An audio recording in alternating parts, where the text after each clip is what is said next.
Welcome to গণিত শিক্ষা। আজকে আমরা নাম্বার সিস্টেমের একটা popular question which number is are terminating and which number are non terminating এটা নিয়ে ডিসকাস করব। তো এখানে কিছু rational number P by Q ফরম্যাটে দেওয়া আছে।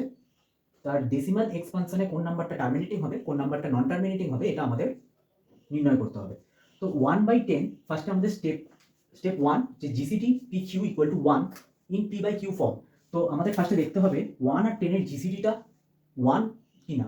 তো অবভিয়াসলি 1 আর 10 এর জিসিটি 1, বা এটাকে আমি কিছু বলছি না, এটা দেখেই বোঝা যাচ্ছে 0.1 which is a terminating number. এটা আমাদের ছোটবেলার গুলোই দেখে বোঝা যাচ্ছে।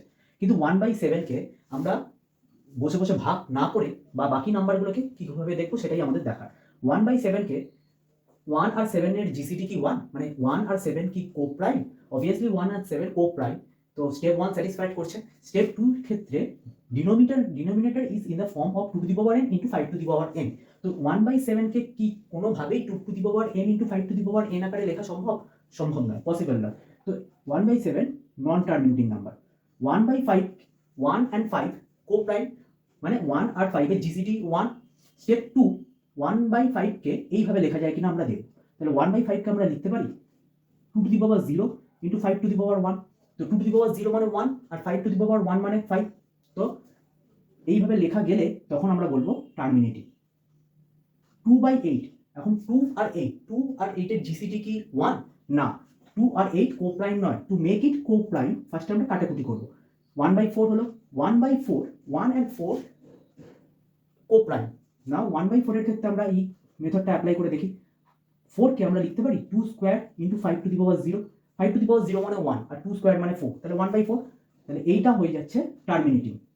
321 ফার্স্টে স্টেপ 1 আমরা চেক করব। 3 আর 21 এর জিসিটি 1 নয়, বা 3 আর 21 কো প্রাইম নয়।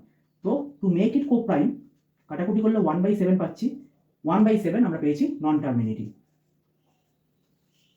3 and 15 to make it co prime কাটাকুটি করার পর 1/5, again 1/5, 1/5 is terminating. Next 1/15, 1/15 means 1/5 into 3. Now যদি 5 থাকতো তাহলে আমরা 5 এই ফরম্যাটে লিখতে পারতাম, 2 to the power n into 5 to the power n ফরম্যাটে লিখতে পারতাম। কিন্তু এখানে 3 আছে 5 এর সাথে মাল্টিপ্লিকেশনে, তাহলে নন টার্মিনেটিং হয়ে যাচ্ছে। তোমরা এই দুটো বাড়িতে করে কমেন্টে অ্যান্সার জানাবে।